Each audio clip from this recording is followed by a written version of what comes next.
ஏய், இங்க நான் தான் கிங்கு. நான் வச்சதான் ரூல்ஸ்.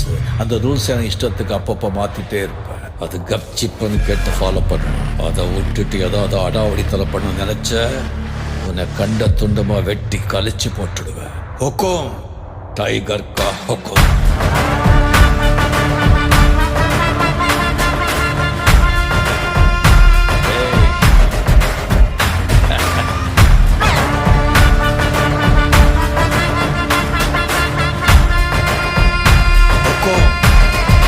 டைகர் கா ஹொக்கும்.